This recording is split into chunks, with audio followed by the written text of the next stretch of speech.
Hey, I've got a sleepy cone cat on my head. I guess he'll act as a bit of a megaphone, so I should probably talk more quiet. Anyway, happy Monday. Happy brand new week of discovery. And once upon a time, I heard a story. Somebody said life is lessons and blessings.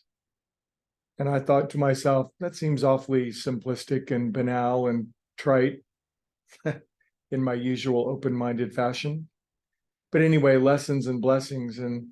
And to some degree, it does seem like Earth is a school, isn't it? And there's a curriculum designed for each and every one of us to, well, it's designed exclusively for each and every one of us. And this week, we're going to talk about the lessons that each one of us need to learn and how each one of us seems to have a different lesson plan.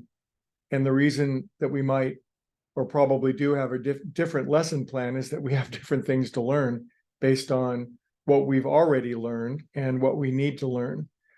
Have you ever noticed in your life how, just when you've kind of climbed one little mountain of understanding or skill or competence, or you've resolved one problem, there's the next one and the next one. Of course, this describes the myth of Sisyphus, that poor Greek dude who had to keep rolling a rock up a hill. And that's sort of a depressing way to talk about this, but I'm going to reframe it in a light that I think is quite positive. But be that as it may, we're always facing something. In other words, there's always the current test that's going on.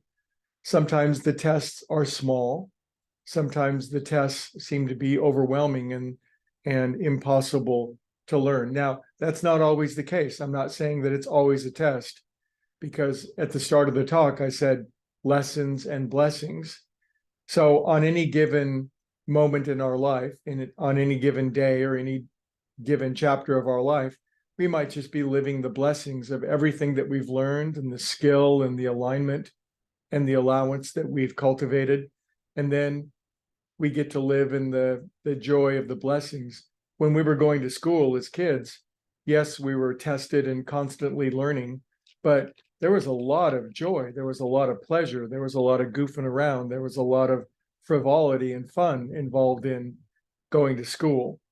So today, what we're looking at is what tests are we currently facing? And I was thinking that any good teacher would never punitively give a student the same test over and over and over and over again if they'd learned the lesson. Wouldn't you agree? I know many of you are teachers. You teach in one capacity or the next, and it really is the job of a loving, wise, intelligent, competent teacher to keep upping the lesson plan to meet the student at their current level of understanding and competence, or you might say incompetence.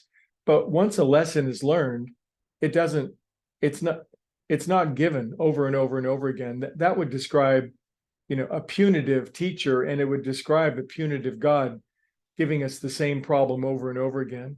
So this week we're going to take a look at what problem continues to assail us. And if we're honest about this, and we'll do an inventory of our own, if we'll take a look at ourselves in the mirror, we'll see it's usually the same problem over and over again if we haven't quite learned it yet. And these are the deep problematic issues of life. It might be fear, it might be anger, it might be scarcity, it might be jealousy or envy, it could be worry or dread. Now, if we're continuously faced with that test over and over and over again, it simply means there's more to learn, and that should we learn it thoroughly and learn what there is. Say, for example, I'll use myself quickly, and I guess it's trust. It's trust that the universe is a friendly, loving, and takes care of me. The universe loves me and takes care of me. And so my test is like, holy crap, I'm going to be abandoned and I'm going to lose everything. And it doesn't take my mind very long, oddly, to go to shopping carts underneath freeway overpasses, which is so silly, but it's so deeply embedded in my nervous system. So it seems like that test is constantly delivered over and over again. I'm constantly having to work that lesson plan. And I know that once I do learn it, And if I do practice it, then I do live in really a wealth of blessings, and I'm well taken care of. But that underlying thing I haven't learned is constantly pushed in my face. I think you get the idea of today's topic. We'll just take a look whatever your test is and ask yourself, is this the pattern? Have I learned my lesson? And let's trust that when we do learn the lesson, a loving teacher, a loving higher power would not punitively keep delivering this test to us over and over again. And it's time to live the blessings. Anyway, we'll riff on this all week long. I hope you found it interesting. Cone Cat says, have a beautiful day. We'll talk soon.